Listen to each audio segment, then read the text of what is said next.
अच्छा जी, IS40 के MCQ जी भाई मेरे भाई, बैठ जाओ जल्दी बैठो, शाबाश। आपकी नई किताब जो है उसमें भी 17 ही है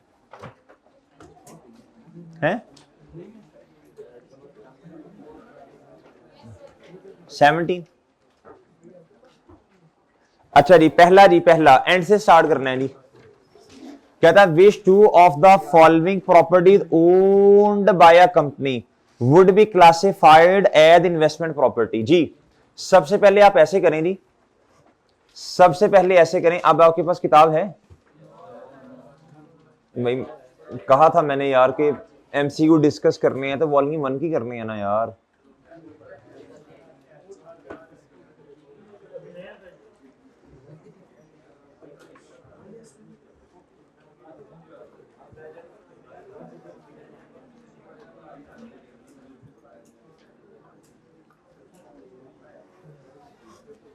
भाई जल्दी से ना ये एग्जांपल्स पढ़ लो जल्दी से, इन्वेस्टमेंट प्रॉपर्टी में क्या क्या चीजें आनी है, एग्जांपल्स पढ़ो, शाबाश जल्दी करो जी। चलो अभी चलो शाबाश, फ्री बैच वालों पढ़ो भाई।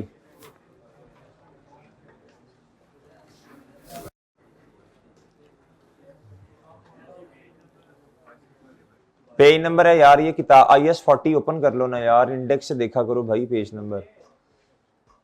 नंबर इंडेक्स से देखा करो, इंडेक्स से। जल्दी करें यार, जल्दी करें, शाबाश। ये इन्वेस्टमेंट प्रॉपर्टी की एग्जांपल्स जी, इन्वेस्टमेंट प्रॉपर्टी की examples.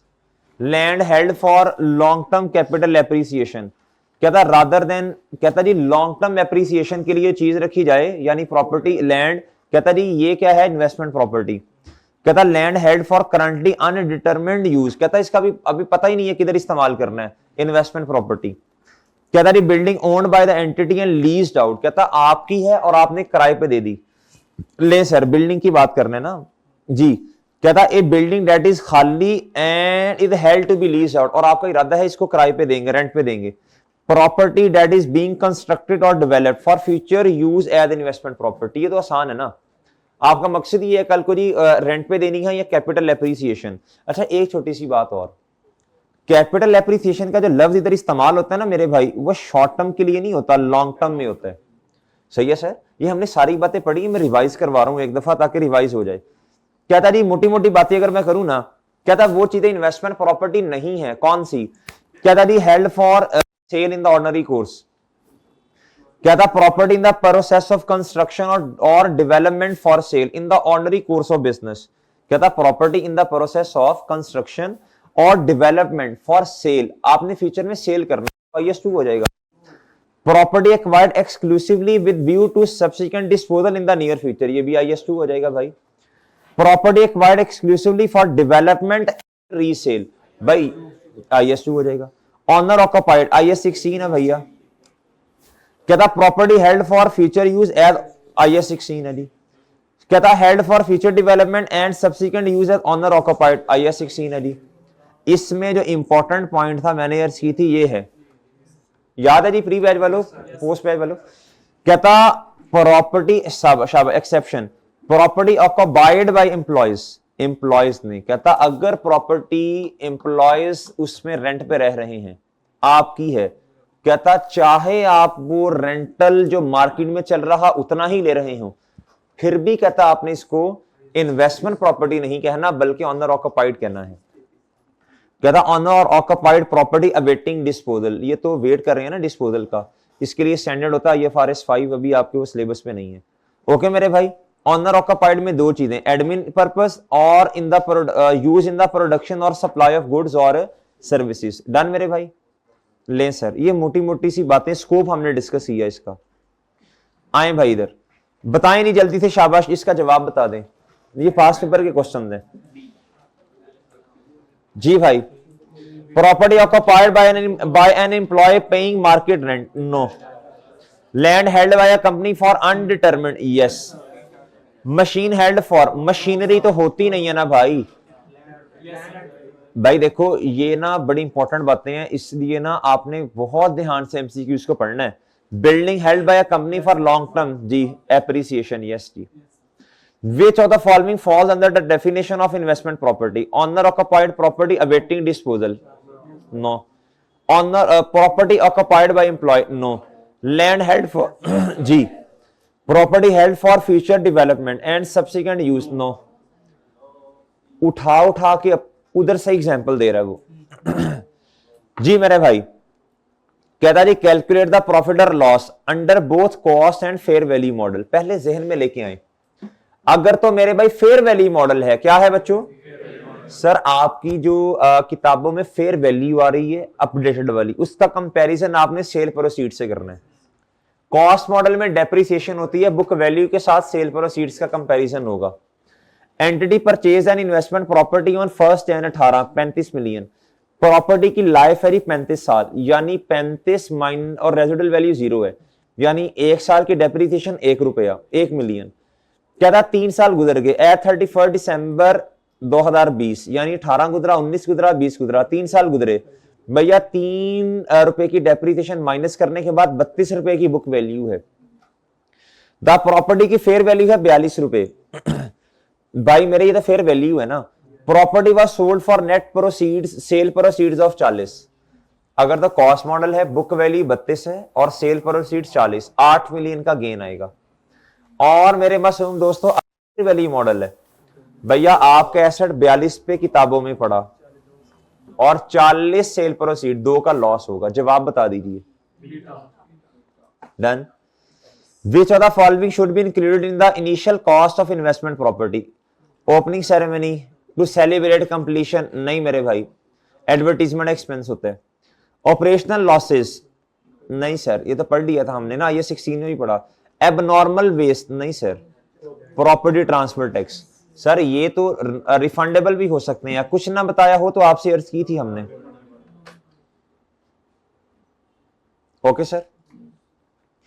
Under IAS 40 investment property which of the following disclosure is not required under cost model?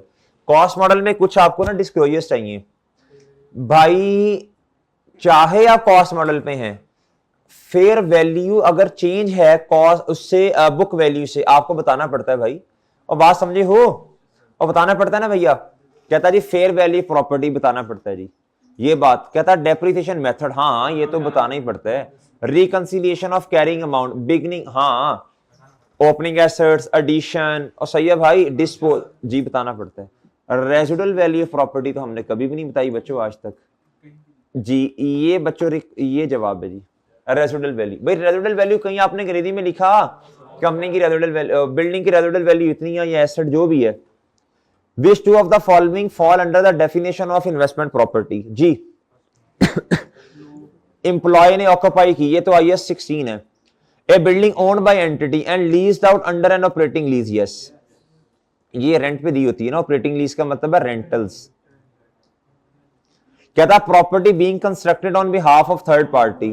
ये तो भाई बीइंग कंस्ट्रक्टेड, ये तो आपकी है ही नहीं, ये तो प्रॉपर्टी ओनरशिप ही आपकी नहीं है, बाकी बातें तो बात की हैं जी। ये तो ठेकेदार नहीं होता भाई, कंस्ट्रक्टर जो होता है। कहता land held for long term, जी मेरे भाई यस सर। सर आगे आए जी। कहता what would be the increase in profit और लॉस एंड OCI? 2 सवाल पूछ लिए उसने, एंड का लफ्ज है क्या बच्चों? कहता जी फॉर द इनकम, कहता जी फॉर द ईयर एंडेड 30 जून 2019। 2 सवाल पूछ लिए उसने। कितने सवाल पूछे भाई? 2 सवाल पूछे। कहता जी AL uses cost model for its investment property and fair value model for investment property।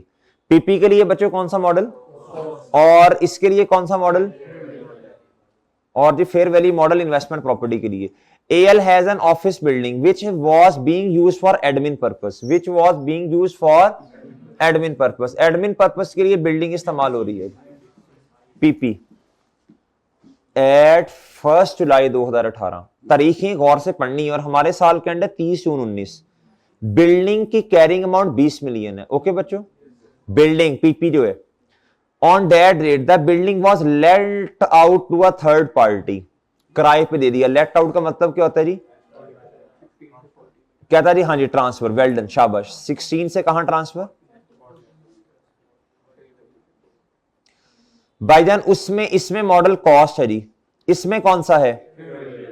Okay sir ji, okay भाई। अच्छा जी, कहता जी अब चीज को ना अपडेट करना पड़ेगा आपको, यानी ये हमने पढ़ा था, एग्जाम्पल भी की थी किताब की। भाईजान अगर है जी कॉस्ट मॉडल और आगे है फेयर वैल्यू मॉडल, तो भैया IAS 16 के अंदर आपके पास एक मेथड है जी रीवैल्यूएशन वाला। पहले रीवैल्यू करो, क्या करो? कहता जी 20 मिलियन है जी साल के शुरू में। कहता जी बहुत तवज्जो से, कहता था building had a fair value of कितना जी 23 मिलियन ऑन 1 जुलाई 2018। कहता एंड ₹23 मिलियन ऑन 30 जून 2019। किस तारीख पर ट्रांसफर है मेरे भाई? बुक वैल्यू कितनी है बोलो शाबाश।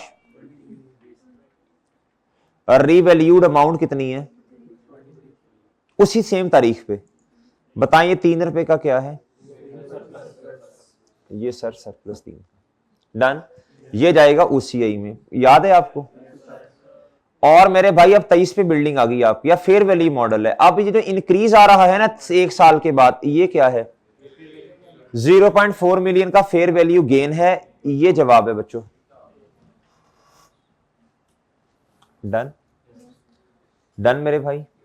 ये पास पेपर के सवाल है, पूछता है इस तरह। वो रिवाइज हुआ सर? कहता जी which of the following properties fall under the definition of investment property and therefore within the scope of IAS 40? Property occupied by, नहीं भाई ये बार बार वही बातें पूछ रहा है, इस 40 में और है ही कुछ नहीं।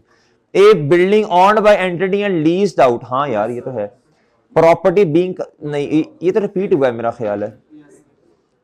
अच्छा मजे की बात बताऊं, ये जो MCUs हैं ये ICAP की अपनी जाती किताब के हैं, वो इधर से उठा के भी दे देता है कभी कभी।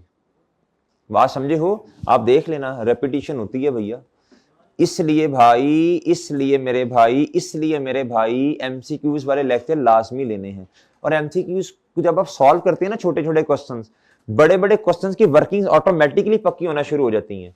और बात समझे, कॉन्सेप्ट्स बनते हैं MCQ से। क्या बनते हैं जी? If an entity wishes to change cost model to fair value model, कहता when may it do so. तो भाई ये बड़ा ही सिंपल सी बात है, जब वो बेटर या फेयर प्रेजेंटेशन दे रही हो जी। कहता when the board of director approve, नहीं बोर्ड ऑफ डायरेक्टर मामे लगते हैं भाई। ये कौन है भाई? ये कौन है भाई? ये तो डिसीजन मेकिंग, ये स्टैंडर्ड थोड़ी अपनी मर्जी से बनाएंगे, ये तो कंपनी में डिसीजन मेकिंग करते हैं जी, स्टैंडर्ड में थोड़ी करेंगे ये।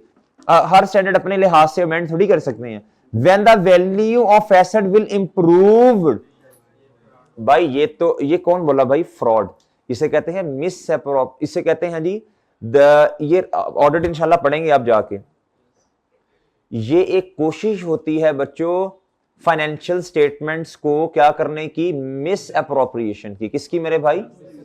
ये फ्रॉडुलेंट एक्टिविटीज होती हैं। क्या होती हैं भैया जी? आप देखो ना, अगर फेयर वैल्यू ज्यादा है, आप कॉस्ट मॉडल पे, आप कहते हैं चलो जी फेयर वैल्यू पे। अगले साल अब आपको पता है मार्केट में प्राइसेस कम हो रही है, आप कहते हैं चलो जी कॉस्ट मॉडल पे। कहता जी ये तो अटेम्प्ट है किसकी? फ्रॉडुलेंट एक्टिविटीज की। जी मेरे भाई सही है बच्चों? ये थोड़ी होता है। When a change will result in a more appropriate presentation, yes sir. When the market for these properties is fluctuation, नहीं यार ये तो कोई बात नहीं है, ये तो कोई तरीका नहीं। सही है मेरे भाई? नहीं यार सही बातें करो। An investment property initially be measured, यार वो तो हर चीज ने इनिशियली कॉस्ट भी आना है ना जी। If an entity uses part of a building for their own use, ये था मेरे भाई वो क्लासिफिकेशन वाली बात। भाई जिधर जितना हिस्सा इस्तेमाल हो रहा वैसे वैसे क्लासिफाई कर दो। अगर क्लासिफिकेशन जो है वो पॉसिबल नहीं है, फिर आपने देखना होता है ज्यादा हिस्सा कौन सा है। कहता जी एंड रेंट्स द रिमाइंडर, और कहता बाकियों का रेंट पे दे दिया। How should this be treated? जी बोले शाबाश। ऑल एज इन्वेस्टमेंट प्रॉपर्टी, नहीं। कहता ऑल अंडर IAS 16, नहीं। अकाउंट फॉर सेपरेटली IAS 16 और IAS 40। ओके बच्चों सही है। उसने कहीं कहा जी सेपरेट डिस्पोज हो सकते हैं, नहीं तो फिर उस तरफ ना बाल लेके जाओ ना। Under IAS 40 where should a gain और सेल ऑन डिस्पोजल, बच्चों तो कंफर्म, ये तो रियलाइज गेन्स हैं। रियलाइज गेन और रियलाइज प्रॉफिट लॉसेज हैं, ये तो कंफर्म प्रॉफिट और लॉस स्टेटमेंट में जाएंगे जी। आगे मेरे भाई कहता if Coal Limited uses the fair value model for investment property, what gain should be recorded in the statement of profit और लॉस। फेयर वैल्यू मॉडल है, डेप्रिसिएशन तो आनी नहीं मेरा ख्याल है जी, गेन लॉस आना है। कहता जी बिल्डिंग है 40 साल लाइफ है। कहता जी investment potential for 8 million on 1 January 2013 बच्चों, यानी साल के शुरू में 8 मिलियन एट 31 दिसंबर 13। कहता जी वैल्यू बढ़ के 9 मिलियन हो गई है। और कहता जी with cost to sell estimated at 2 lakh. ये प्लीज बताइएगा जरा क्या है। इस तरह की एक एडजस्टमेंट ट्रांजैक्शन पास पेपर में भी आई है, क्या करना है जी। फेयर वैल्यू 8 है, बढ़ के 9 पे चली गई। अब मेरे भाई 9 में से 2 लाख माइनस करना है या नहीं करना? नहीं करना। वेल डन भाई, डिस्पोजल नहीं हो रहा। ये आना था किस में? IAS 36 में। IAS ये देखो ख्याल करना ना, IAS 40 में सिर्फ लफ्ज इस्तेमाल होता है फेयर वैल्यू का। IAS 36 में रिकवरेबल अमाउंट में लफ्ज इस्तेमाल होता है fair value less cost of. Done, ये बात समझ आती है जी? और सही है भाई। तो ये बड़ी इंपॉर्टेंट बात है। क्या है बच्चों? ये लिख लो कहीं, ये बात लिख लो कहीं। IAS 36 में फेयर वैल्यू में से कॉस्ट ऑफ डिस्पोजल को माइनस करना है कि आज अगर बेचते हैं तो कितने पैसे रिकवर हो जाएंगे।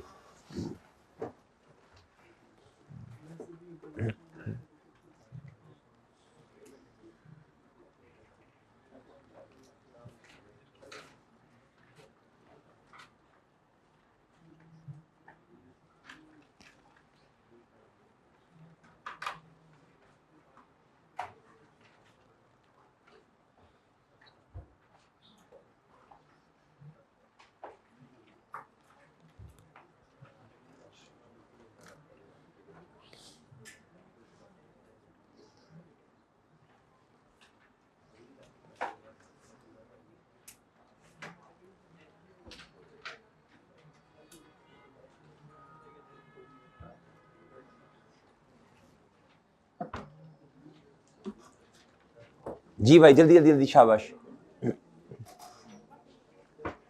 जी भाई, जल्दी जल्दी जल्दी कर लिया भाई। IAS 36 के साथ इस तरह लिख लो ना, कॉस्ट ऑफ डिस्पोजल आएगा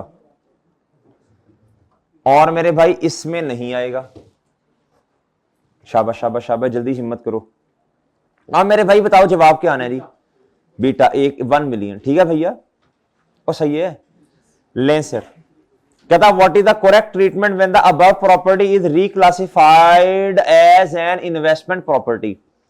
कहता SL uses fair value accounting where possible and has an office building used by SL for admin purpose.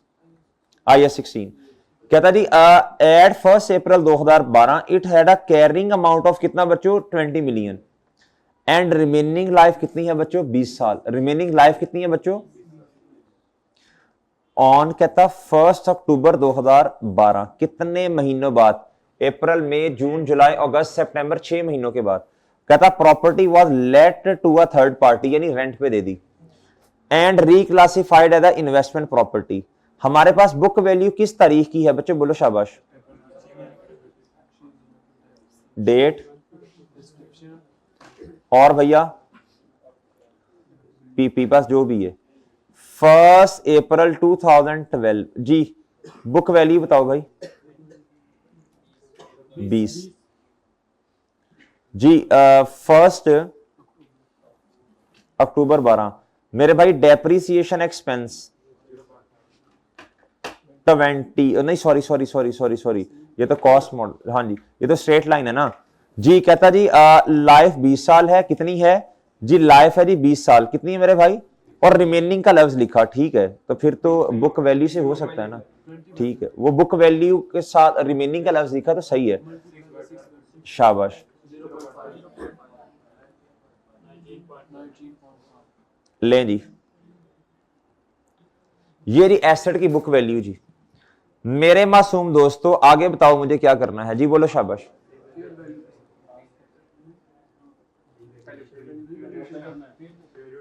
जी ऐसे नहीं बेच देना, पहले एसेट को क्या करो, रिवैल्यूएशन, रिवैल्यूएशन जी, रिवैल्यूड अमाउंट कितनी,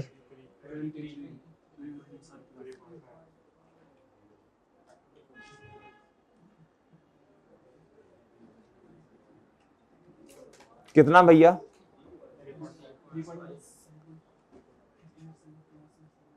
ऐसे ही है जी, ले ली 3.5, डन मेरे भाई। ये जाएगा जी ओसीआई में। उसके बाद कहता जी 1 अक्टूबर पे ये हुआ ना, हमने ट्रांसफर किया, कहता और फिर फेयर वैल्यू बढ़ के काउंटिंग पीरियड के एंड पे होगी 23.4। अब जब हम ट्रांसफर करेंगे ना बच्चों, चलो रिवाइज करवा देता हूं, ये जब ट्रांसफर करेंगे तो आपका बच्चों इन्वेस्टमेंट प्रॉपर्टी क्या हो जाएगी, डेबिट, कितने से, और पीपी क्या हो जाएगा बच्चों, कितने से, ये लेंगे। ओके सर, ये एंट्री होगी 1 अक्टूबर 2012 पे, और मेरे भाई 31 मार्च 13 पे भी एक एंट्री होनी है।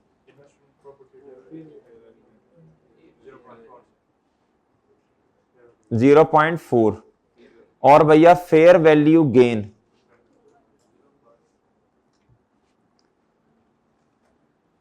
ले, डन।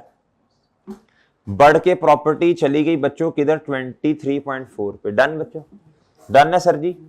ओके, ये जाना है जी ओसीआई में, ये 3.5 और ये 0.4 प्रॉफिट और लॉस में। ये पहले भी हमने एमसीक्यूज किया ये वाला। हाँ, इसमें थोड़ा सा ये था जी, इसमें उसने 6 महीने की डेप्रिसिएशन भी हमसे निकलवाई, मिड ऑफ द ईयर पे उसने ट्रांसफर किया, डन भैया। सर क्या था, which of the following property owned by an entity would be classified as an investment property, जी ये आप बता दें जी।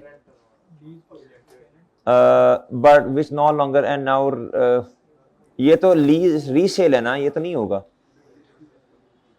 ये बीटा जवाब है। क्या था, land purchase for its investment potential, क्या था, planning permission has not been obtained for building construction of any kind. भाई लैंड भी तो इन्वेस्टमेंट प्रॉपर्टी का पार्ट है ना, बिल्डिंग के भी इजाजत नहीं मिली, हम तो लैंड को इन्वेस्टमेंट पोटेंशियल के लिए उसको इन्वेस्टमेंट प्रॉपर्टी कर लेंगे। अब बात समझ आई है।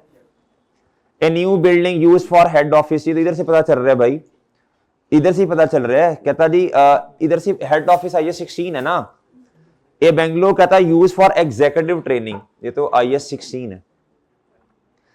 कहता what value would go through the statement of profit और loss in the year. Investment property की लाइफ 10 साल है, परचेज की है 1 जनवरी 19 पे 200 मिलियन की, एक साल गुजरने के बाद फेयर वैल्यू प्रॉपर्टी की बढ़ के 300 मिलियन हो गई। कहता फेयर वैल्यू मॉडल है, बताएं जी प्रॉफिट और लॉस में क्या जाना है, बोले बच्चों शाबाश। डेप्रीसिएशन कितों जानी पई, डेप्रीसिएशन किधर से आ गई, फेयर वैल्यू मॉडल है, फेयर वैल्यू मॉडल है बच्चों, सी जवाब है भाई, फेयर वैल्यू मॉडल है जी। कहता कैलकुलेट द प्रॉफिट और loss on disposal under both model, जी ये आप बता दें जल्दी से। कहता 35 मिलियन का एसेट है, कहता जी लाइफ 50 साल है, पिछले सवाल में 35 साल थी। कहता जी और कितने साल गुजरे, 3 साल गुजरे। कहता जी फेयर वैल्यू इतनी है, 3 साल गुजरने के बाद बच्चों कहता आपने 40 मिलियन के एसेट 40 मिलियन का एसेट बेचा।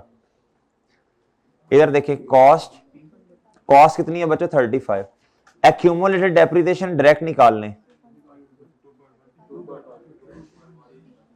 3 साल है ना, 3 साल गुजरे अभी जी। ओके जी, मैं ये 32.9 डायरेक्ट भी निकाल सकता था अगर मेरे पास 35 डिवाइडेड बाय 50, ये बची हुई अमाउंट है, क्या है बच्चों, तो 50 साल टोटल है, तो बचे हुए साल कितने हैं जी। ये डायरेक्ट भी आती है मेरे भाई, आप जी वो हाँ, लेकिन ये करना पड़ता है ना, 3 इस तरह जी, शॉर्टकट। अच्छा मेरे भाई देखो, ये बची हुई अमाउंट है डिवाइडेड बाय 50, तो बचे हुए सालों से मल्टीप्लाई करो, डायरेक्ट जवाब भी आता है। बहरहाल अगर छोड़ो, दफा करो इसको जी। ले मेरे भाई बताएं जरा, आपके एसेट कितने का जी आपकी किताबों में, 32.9 ना, जी मेरे भाई, और बेचा कितने का? 40 का। तो कॉस्ट मॉडल में गेन कितने का? 7.1 का। और मेरे भाई फेयर वैल्यू मॉडल में एसेट 42 मिलियन पे पड़ा है, तो लॉस कितने का सर जी? ये जवाब। बीटा तो नहीं होगा चांद, अल्फा होगा ना। गेन है कॉस्ट मॉडल में, और मेरे भाई फेयर वैल्यू मॉडल में क्या है? लॉस है 2 मिलियन का ना। 42 मिलियन का आपका एसेट आपके पास पड़ा जी, फेयर वैल्यू उसकी, और सेल प्रोसीड्स 40 जी। अब आप आए मेरे भाई, IAS 23 के MCQs निकाल लो, शाबाश।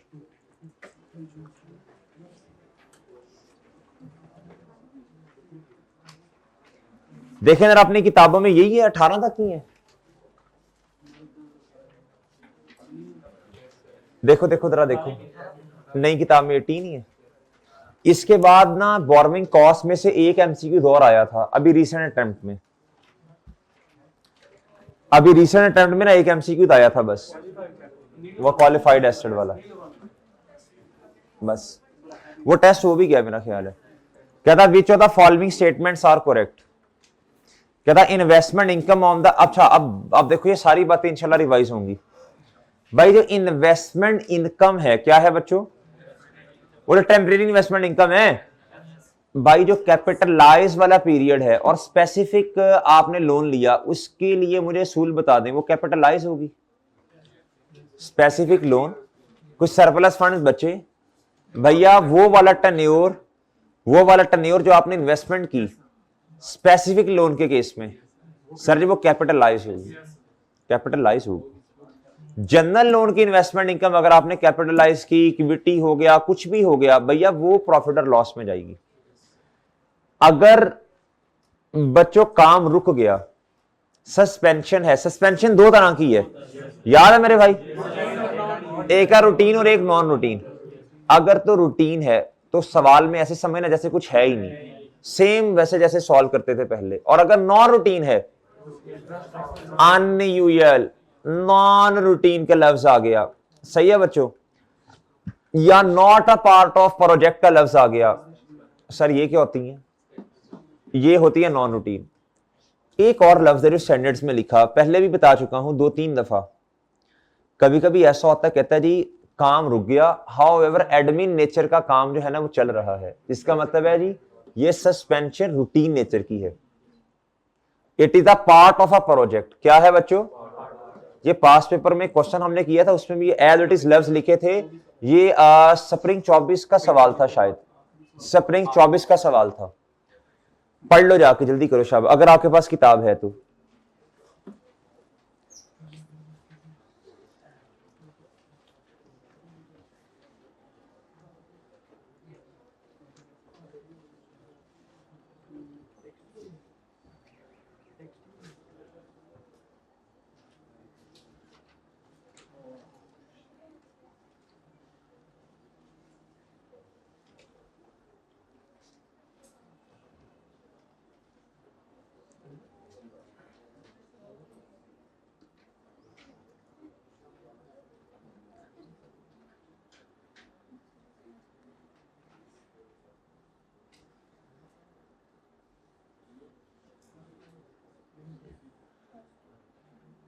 भाई पेज है,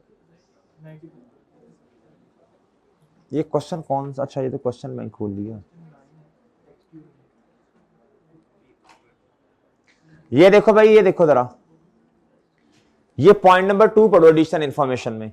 कह रहा था construction work was suspended from 1 जुलाई से लेकर 31 जुलाई तक, एक महीना। However substantial technical and admin work was carried during, मुझे बताओ ये रूटीन सस्पेंशन है नॉन रूटीन? रूटीन। कहता टेक्निकल नेचर का काम, एडमिन नेचर का काम हो रहा है अभी। और सही है भैया जी, और बात समझ गए भाई, ये रूटीन नेचर है। क्या है बच्चों? ये नोट भी लिखवाया था, घर जाके देख लेना, इस क्वेश्चन के साथ इंशाल्लाह नोट लिखा होगा आपने जी।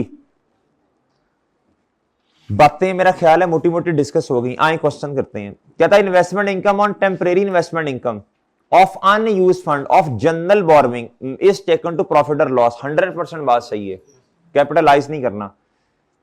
इंटरेस्ट होता है ना बच्चों, उसको ऐड करने को कैपिटलाइज करना कहते हैं, यानी कॉस्ट है ना, एक्सपेंस ऐड ऐड कॉस्ट में ऐड होगा, और मेरे भाई और इन्वेस्टमेंट इनकम को माइनस करने को कैपिटलाइज कहते हैं। ये इनकम होती है, सही है बच्चों, ये कॉस्ट को कम करती है।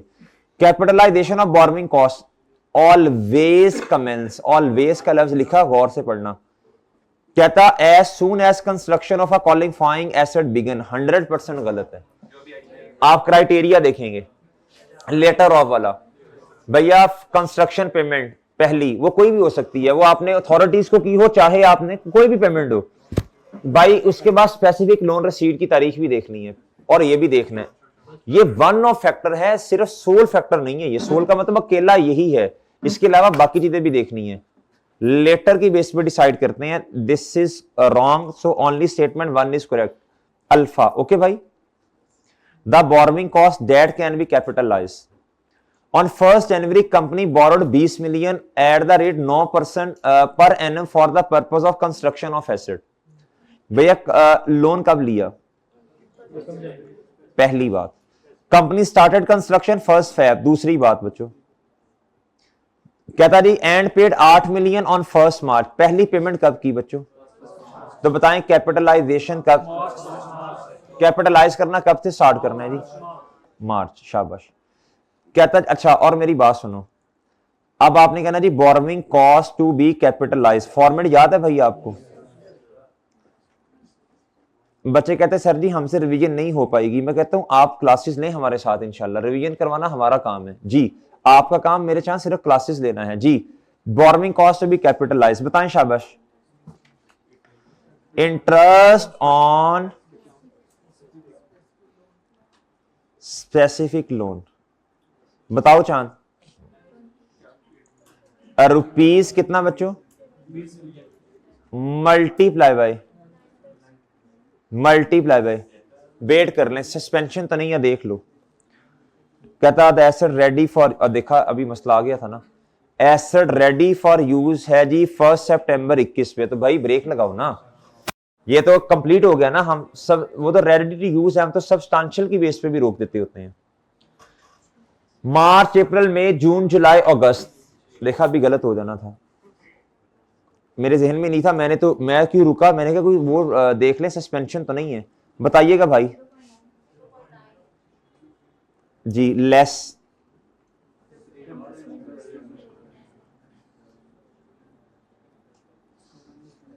लो मेरे भाई।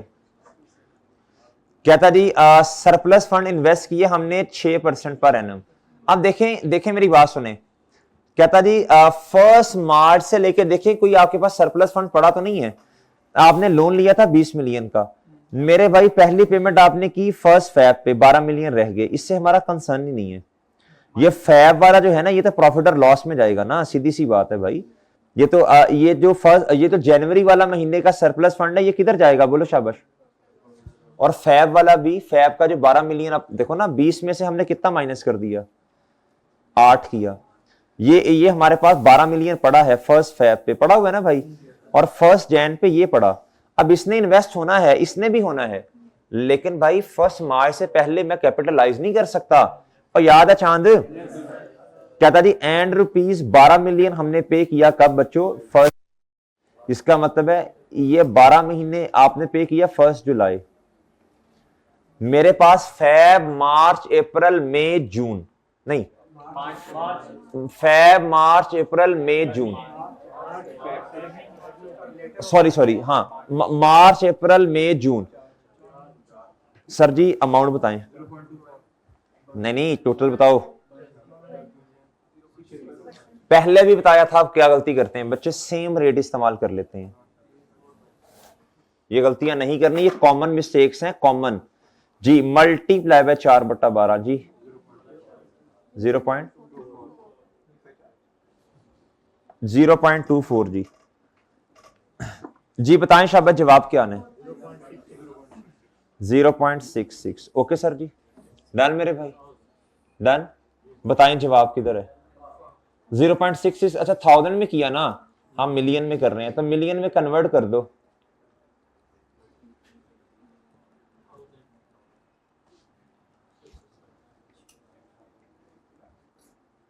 डन मेरे भाई, डन सर। अच्छा अभी आपने रिवीजन स्टार्ट तो नहीं की करना?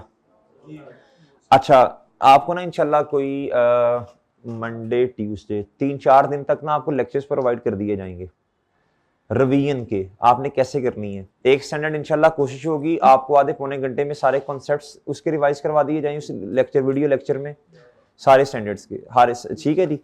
फिर उसके बाद आपकी अपनी मेहनत हो जाएगी कम, बिल्कुल क्या हो जाएगी मेरे चांद, कम।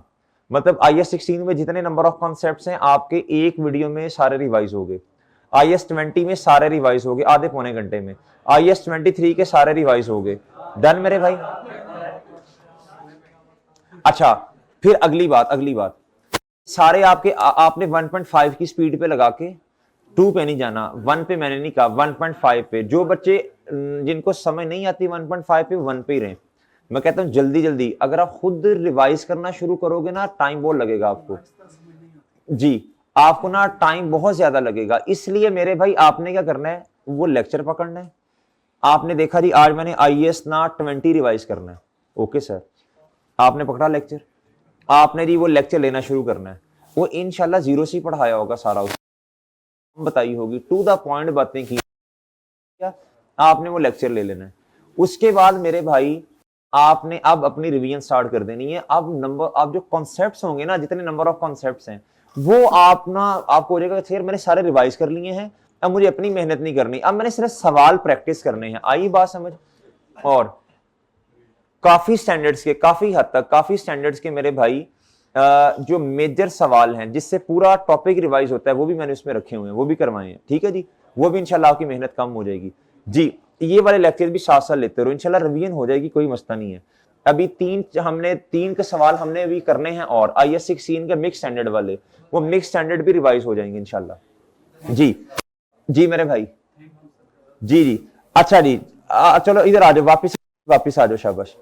विच of the following statement correct in context of cap, जी वेलकम सर, वेलकम जी। हाँ नहीं, वो रिवीजन प्लान, कुछ बच्चों की पहले ही तैयारी बहुत अच्छी होती है, वो कहते हैं सर हम सिर्फ ये वाले सवाल कर लें, पास्ट पेपर्स वाले ये हो जाएगा। लेकिन कुछ क्वेश्चंस पास्ट पेपर्स के अलावा भी बड़े अच्छे होते हैं, जो ट्रीटमेंट आज तक नहीं आए पास्ट पेपर्स में, तो वो हमने फिर ढूंढे होते हैं ना कि यार इसमें ये ट्रीटमेंट, इसमें ये पास्ट पेपर में टेस्ट नहीं हुआ, हो सकता है, फिर वो वाले भी निशान लगा के दूंगा ना, वो रिवीजन प्लान आपको देंगे ना इंशाल्लाह जी।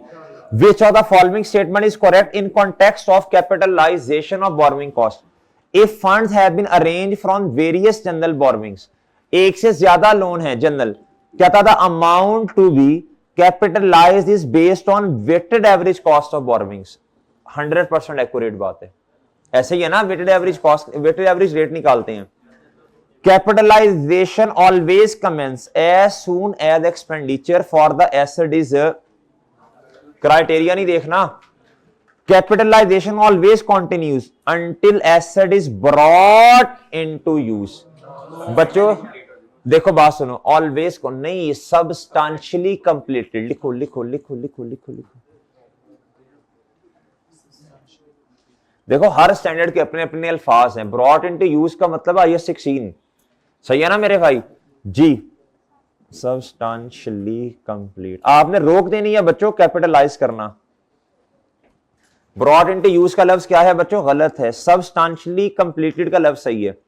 कहता capitalisation always commence as soon borrowing cost, नहीं बच्चों, बोरोइंग कॉस्ट और इंकर्ड का मतलब है आपने लोन लिया, अब जब लोन ले लिया तो भैया इसके फौरन बाद बोरोइंग कॉस्ट इंकर्ड होना शुरू हो जाएगी, सही है मेरे भाई। लेकिन ये क्राइटेरिया तो नहीं है, ये तो वन ऑफ फैक्टर है मेरे चांद जी, अल्फा सही है। Capitalisation of borrowing cost should be suspend when ये देखा when substantially all the activities necessary to prepare a qualifying asset for its intended use or sale are complete, yes 100% accurate बात। during a temporary delay which is a necessary part of the process of getting an asset ready, भाई इसमें suspension तो नहीं करते आप, इसमें तो आप कंटिन्यू करते हैं, क्या करते हैं बच्चों, ये तो रूटीन सस्पेंशन है, क्या है बच्चों, इसका क्वेश्चन पे कोई इंपैक्ट नहीं होता। क्या था during extended period, extended period का मतलब है जी समझना बाजरा, आपको प्रोजेक्ट पे टाइम लगना था 3 महीने, अब सस्पेंशन हुई, उस वजह से टाइम पीरियड एक्सटेंड होके 5 महीने हो गया, ये मतलब होता है एक्सटेंडेड पीरियड, ज्यादा वाला period, in which active development of qualifying acid is interrupted. कहता वो जो 2 महीने आपको ज्यादा लगे सस्पेंशन की वजह से, उसमें कैपिटलाइज करना है आपने? No sir. ये वाला सवाल क्या होगा मेरे भाई? गलत। जी, अब इसका जवाब क्या बना मेरे भाई? Should be suspended. इसका मतलब है जी आपने सस्पेंड कर देना है, बोलो शाबाश जी। When substantially all the activity necessary to prepare qualifying, ये ओके भाई। कहता अच्छा ये एक चीज समझानी है आपको, नहीं बल्कि ऊपर है, विच of the following can not be a qualifying acid, जो क्वालिफाइंग एसिड नहीं है। यार ये एक दफा रिवाइज कर लेना ये 23 का स्कोप, आपके पास किताब है? करो एक नजर मारो, जल्दी करो जल्दी, शाबाश जी जी। IS 23 का स्कोप जरा रिवाइज कर लेना।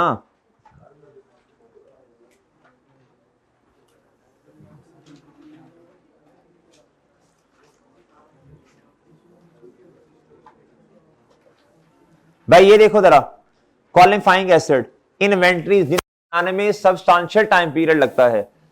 प्लांट्स, मैन्युफैक्चरिंग प्लांट्स, इनको सब्सटेंशियल टाइम पीरियड लगेगा।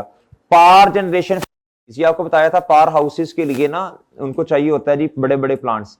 इनटेंजिबल एसेट्स क्या बच्चों? IS 38 जी। पेटेंट राइट्स, इनका सॉफ्टवेयर्स, इन्वेस्टमेंट प्रॉपर्टीज, इनको कंस्ट्रक्ट करने में भी अगर सब्सटेंशियल टाइम पीरियड लग रहा है तो ये क्वालिफाइंग एसेट्स।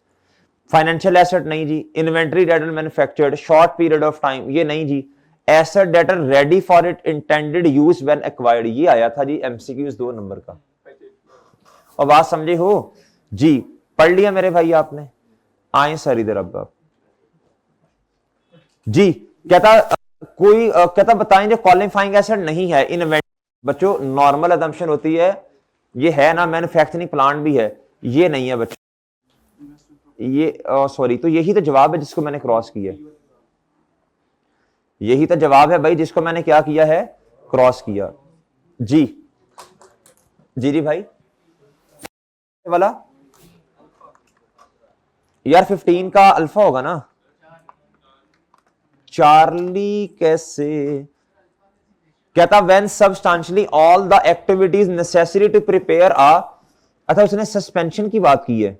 ओ हाँ सही कह रहे हो, उसने सस्पेंशन की बात की, सीजेशन की बात नहीं की।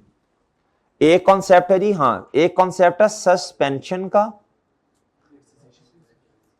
एक है जी सीजेशन का। सीजेशन का मतलब होता है रोक देना, पक्का पक्का रोक देना, पक्का पक्का रोक देना, खत्म कर देना पक्का पक्का। सस्पेंशन का मतलब है टेम्परेरी बेसिस पे रोकना। During extended period in which active development, इसमें तो नहीं होनी चाहिए ना, तो सवाल था क्या? कहता जी शुड बी, हाँ तो ये ठीक है ना। ड्यूरिंग एक्सटेंडेड पीरियड, जो ज्यादा टाइम लगा हमने एक्टिव डेवलपमेंट में। अब क्वालिफाइंग, कहता जब क्वालिफाइंग एसिड रुक गया, उस पर नहीं हमने क्या किया बच्चों? काम नहीं किया, उस पर कंस्ट्रक्शन नहीं की, तो भाई ये नहीं होना चाहिए ना, ये वाला सी। ये सस्पेंशन है और ये सीडेशन है, और ये क्या है भैया? ये है जी सस्पेंशन। ठीक है भाई, ये लिख लो शाबाश, लिख लो। ये सस्पेंशन है, ये रूटीन सस्पेंशन है, इस पे तो कोई इंपैक्ट नहीं होता, ये सीडेशन है। अच्छा जी, कहता which of the following is not qualifying acid under IS 23। अच्छा ये मैस प्रोड्यूस इन्वेंट्री मैं समझाता हूं अभी आपको क्या होती है, ये पढ़े पहले। मैन्युफैक्चरिंग प्लांट तो है ना, इन्वेस्टमेंट प्रॉपर्टी तो है। मेड टू ऑर्डर इन्वेंट्री और मैस प्रोड्यूस इन्वेंट्री। भाई मैस प्रोड्यूस इन्वेंट्री का मतलब ये होता है कि वो वाली इन्वेंट्री जिसको बनाने पर सबस्टेंशियल टाइम पीरियड ना लगे। सर नेचर क्या होती है इसकी? नेचर ये होती है भैया, आपने क्या हमें रॉ मटेरियल बनाया, रॉ मटेरियल बनाने के बाद आपने प्लांट के अंदर भैया वो रॉ मटेरियल क्या बच्चों पुट किया। अब क्या उसका नाम है? मशीन ने प्रोसेस किया, प्लांट ने प्रोसेस किया, और यूनिट्स मेरे भाई एक ही वक्त पर कोई 60-70 हजार 1500 2000 बन गए। इसको बनाने में सबस्टेंशियल टाइम पीरियड नहीं लगा, ये बल्कि क्या उसका नाम है, घंटों में ही यूनिट्स बन गए हैं। क्या हो गए बच्चों? इस तरह की इन्वेंट्री को कहते हैं बच्चों मैस प्रोड्यूस इन्वेंट्री। क्या कहते हैं बच्चों जी? इधर लिख लो शाबाश इसके साथ। ये IS 23 में लफ्ज हमारी रीडिंग के दौरान भी इस्तेमाल नहीं हुआ था, ये एक नया लफ्ज है आपके लिए, लिख लो। मैस प्रोड्यूस मैंने लिखवाया था कहीं? अच्छा चलो, लिखा हुआ कहीं ना कहीं ये। ले मेरे भाई, तो फिर बताएं ये वाला। अच्छा, मेड टू ऑर्डर इन्वेंट्री का मतलब, मेरी बात सुन लें, अगर सिर्फ लफ्ज लिखा है ना इन्वेंट्री का, मेड टू ऑर्डर का मतलब है आपने कंस्ट्रक्ट करनी है, किसी ने आपको कहा, किसी के कहने पे, किसी के बिहाफ पे आपने कंस्ट्रक्ट करनी है। तो भाई अगर ये लिखा है तो आपने इसे हमेशा समझना जी ये इस पे सबस्टांशियल टाइम पीरियड लगेगा। ठीक है, उन्होंने एग्जांपल्स के अंदर इन्वेंट्री का लफ्ज लिखा हुआ है। अगर इन्वेंट्री के बारे में सवाल आ जाए और कुछ ना लिखा हो, आपने क्या कहना है बच्चों? बोलो शाबाश। इस पे सबस्टांशियल टाइम पीरियड लगेगा। मैस प्रोड्यूस इन्वेंट्री के बारे में बच्चों क्या गुफ्तगू की हमने? इस पर सबस्टांशियल टाइम पीरियड नहीं लगता। मैस प्रोड्यूस का मतलब ही ये है भैया, रॉ मटेरियल तैयार किया और मशीन में क्या उसका नाम है जी, रॉ मटेरियल पुट किया जी, अब क्या उसका नाम है, यूनिट्स तैयार हो गए। सही है भैया जी, एक ही दफा बल्क में यूनिट्स तैयार हो गए। कहता जी GL is constructed an office building and capitalizing borrowing cost in accordance with IS 23. The office is almost complete का मतलब समझा दें। Substantially, शाबाश शाबाश। कहता था only remaining work is to install furniture when if substantially complete. Is GL allowed to continue capitalizing borrowing cost? No. Done मेरे भाई। कहता which of the following is not a condition to commence borrowing cost? वो तीन condition है ना। कहता जी expenditure incurred हो, बिल्कुल। Borrowing cost are being incurred, आपने लोन ले लिया, अब बोरोइंग कॉस्ट इंकर्ड होना शुरू हो जाएगी। Yes. Repayment of borrowing has commence, ये तो कहीं भी नहीं पढ़ा हमने, तो नॉट का लफ्ज है तो यही सही है फिर। कहता activities to produce the asset for its intended use और सेल हैव कमेंस्ड। तो कहता है ना कंस्ट्रक्शन रिलेटेड वर्क स्टार्टेड, ये वो बात कह रहे हैं। कहता जी when activities to prepare an asset for its sale और यूज आर सस्पेंडेड, कहता जब सस्पेंड हो जाए, बोरोइंग कॉस्ट मस्ट बी, बताएं, एक्सपेंस्ड आउट। जब सस्पेंशन आ जाए बच्चों तो आप क्या करते हैं? बोलो शाबाश। अच्छा, सस्पेंशन के बारे में आपको नोट भी लिखवाया था, अगर कुछ ना बताया हो तो क्या दमशन लेनी है? अगर कुछ ना बताया हो, क्या बताया था प्री बैच वालों? एक दफा पढ़ लो क्या लिखवाया था, पढ़ के बताना है, अंधा धुंधा बताना।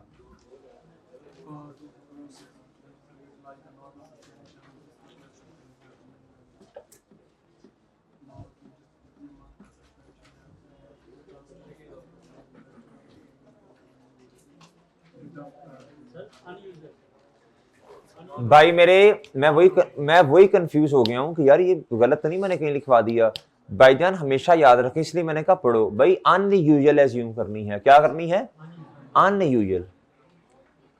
अनयूजुअल ये हमेशा मुझे अच्छी तरह याद है, मैं हर दफा ये नोट लिखवाता हूं।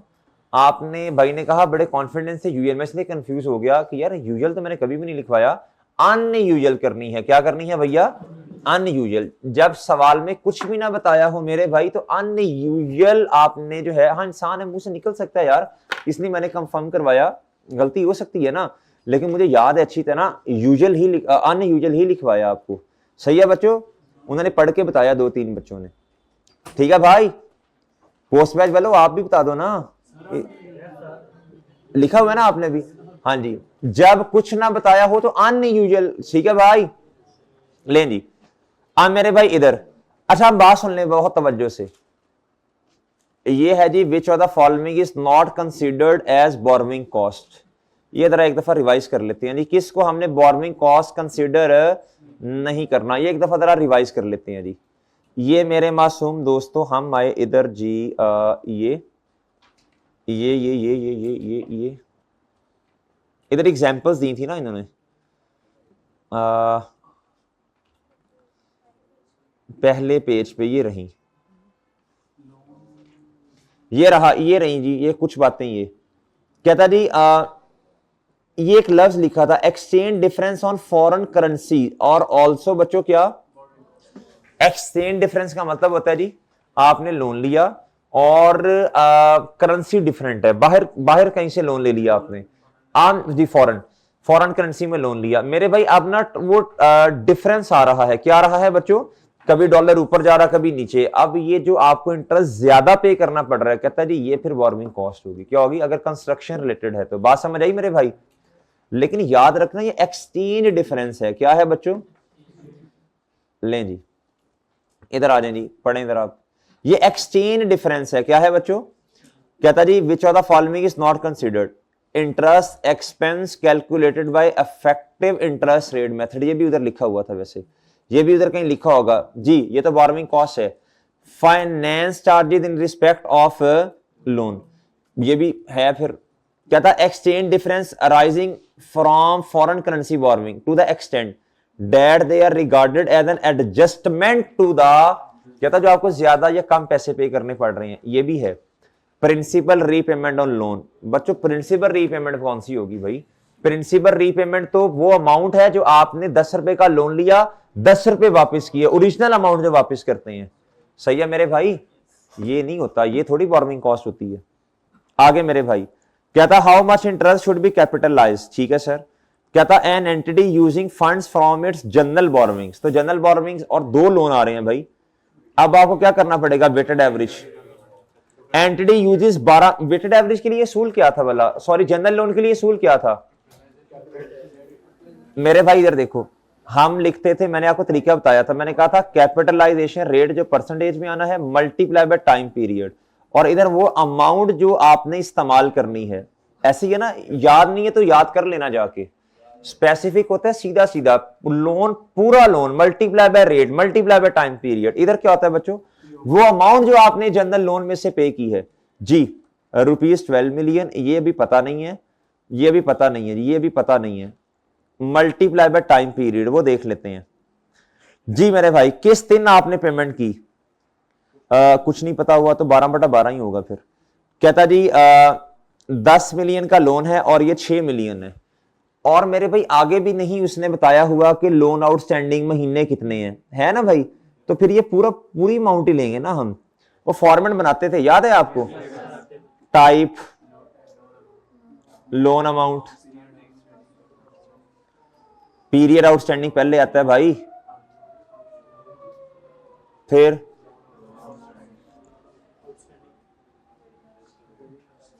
मेरे भाई, फिर भैया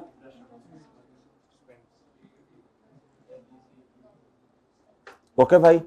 अच्छा, जब पीरियड आउटस्टैंडिंग नहीं बताया तो लोन आउटस्टैंडिंग से सवाल शुरू हो जाएगा।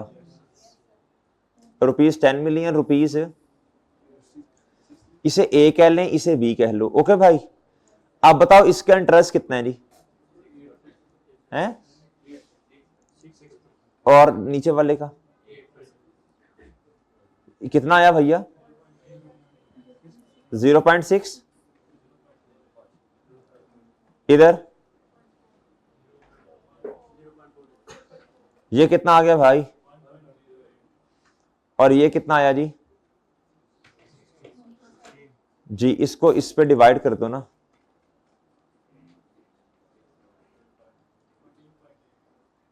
कितना भैया?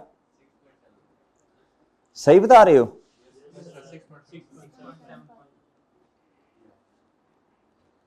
ओके भाई जी, 6.75%। टाइम पीरियड अब पता नहीं कितना है भाई, पता ही नहीं है अब तो। कितना? ये मिलियन है ना, तो वो 0.810 आना था, फिर आपने मिलियन में कन्वर्ट कर दिया। ठीक है भैया, जवाब आ गया भाई? ओए आ गया? चलो ये रिवाइज हो गया ना आपका अब? जी ओके भाई, ठीक है ना जी। आगे जी कहता what amount should be capitalise as borrowing cost in respect of this. Capitalise पूछ रहा है भैया, इसमें भी क्या करना है बोलो शाबाश? दो लोन्स हैं, कितने हैं बच्चों? ऑन 1 जुलाई। अब आपको बता भी रहा है, कहता 50 मिलियन आपने विड्रॉ किया, कितना भैया? कहता जी और कंस्ट्रक्शन कंप्लीट हुई 19 में जाके, लेकिन आपने तो अपने साल के एंड पे रुक जाना है। आप भैया ऐसे ही है। अब आप क्या करोगे? कैपिटलाइजेशन रेट निकाल लो, जी अमाउंट कितनी है जी ₹50 मिलियन जो आपने विड्रॉ की जनरल लोन में से, मल्टीप्लाई बाय कैपिटलाइजेशन रेट पता नहीं है, मल्टीप्लाई बाय 6/12 करना है। कर लोगे भाई? कर लोगे भैया? कर लोगे सर? ले सर। क्या था? Calculate the borrowing cost to be capitalise in respect of this year end 31 December 19 है। Jazz limited has borrowed 24 million to finance the factory of a building. जी ये स्पेसिफिक है। Construction is expected to take, substantial भी है, capitalise कर रहे हैं। The loan was drawn down and incurred on 1 Jan 19 एंड वर्क बिगिन ऑन 1 March 19। बताएं जी कब से कैपिटलाइज होगा? 10 महीने रेलिवेंट है। अच्छा जी सबसे पहले तो मुझे बता देना जी इंटरेस्ट ऑन स्पेसिफिक लोन कितना भैया? ₹24 मिलियन मल्टीप्लाई बाय कितना?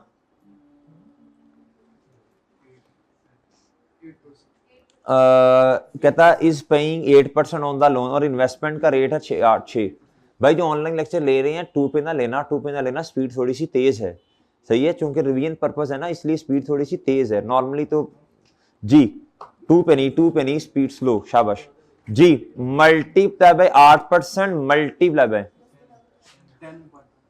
जी ये मेरे भाई कितना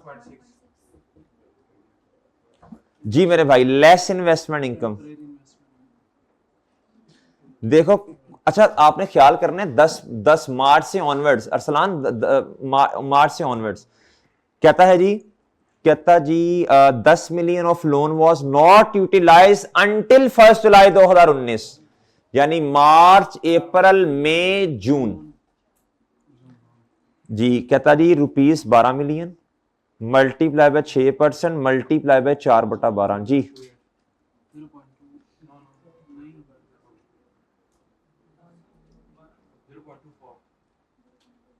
कितना भाई?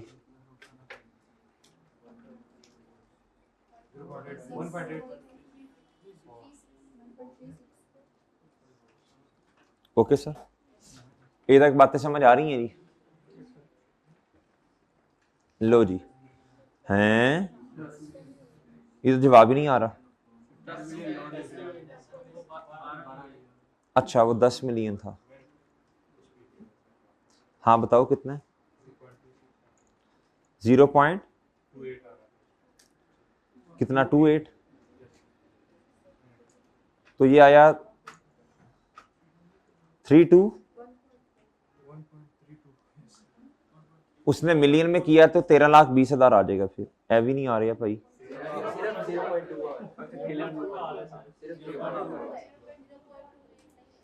चांद क्या कर रहा है बेटा?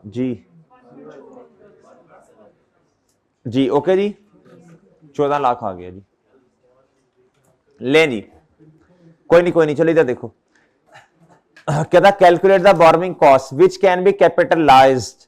भैया ये भी इधर देखें, कहता has the following bank loans outstanding during the whole, कहता ऑफ 2018, यानी ये बच्चों लोन आउटस्टैंडिंग जो है ना 12/12 जरूरत नहीं करने की, इधर से सवाल शुरू होगा आपका।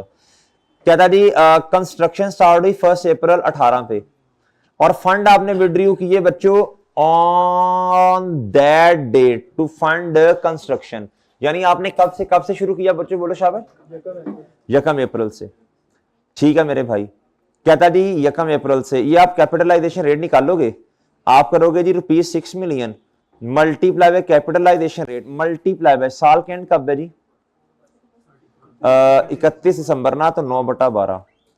इसमें प्लस भी करना है आपने। कहता ऑन 1 अगस्त एडिशनल 2 मिलियन आपने विड्रॉ किए plus 2 million multiply by capitalisation rate multiply by 5/12। Okay भाई, ये कैपिटलाइजेशन रेट निकाल लेना, ये जवाब आ जाएगा। डन जी सर। कहता how should the 40,000 B accounted for in the financial statements. An entity decided that not all the fund raised were needed immediately and temporarily invested some of the funds for 1 महीना before the construction started।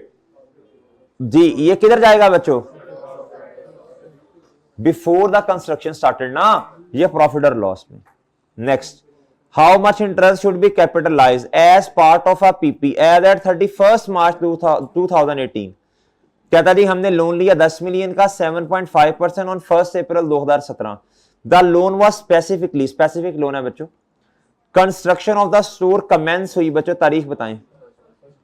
इसका मतलब है 1 मई से लेके बच्चों, और कहता है ready for use on 28 Feb but did not open for trading. ये तो इररेलेवेंट बात है, हम तो इससे भी पहले सब्सटेंशियली पे कैंसिलेशन कर देते हैं जी।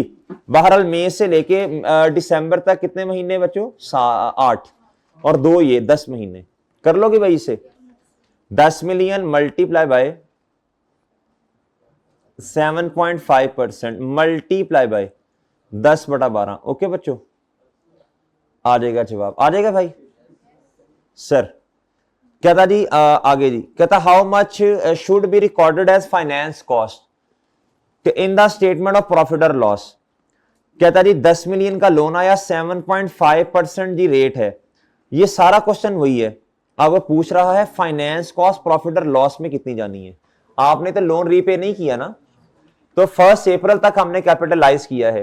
अप्रैल और मेरे सॉरी हमने किया बच्चों कहां तक? फेब तक।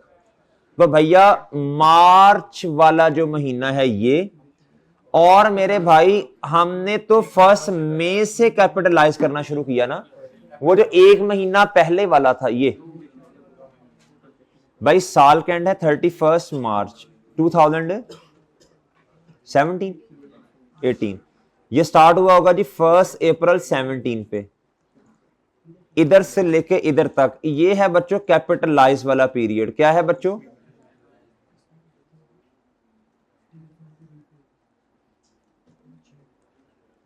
ये जाएगा एक महीना प्रॉफिट और लॉस में 1 मंथ, और ये वाला 1 मंथ भी बच्चों किधर जाएगा? प्रॉफिट और लॉस में। 2 महीने प्रॉफिट और लॉस में जाएंगे। ठीक है जी। जी तो जवाब क्या आएगा बच्चों? बोलो शाबाश।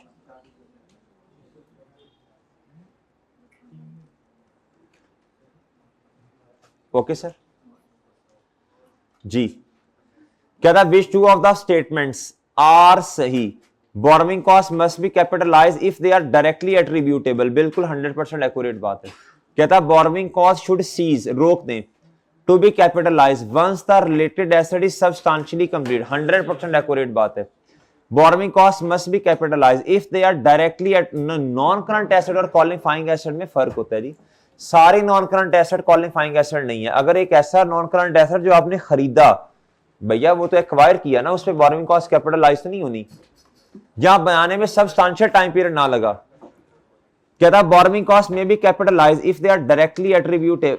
में भी नहीं भाई, में नहीं। ओके सर, बस सर डन मेरे भाई। यहां असल में ना मीटिंग का टाइम हो गया, मैं जूम सेशन है भाई जी। ठीक है, क्या है? आपने कोड चेक भी करवाना था। मैंने थोड़ी सी थी करेक्शन ऑफ एरर की। चलें ठीक है भाई, इधर रोक दें।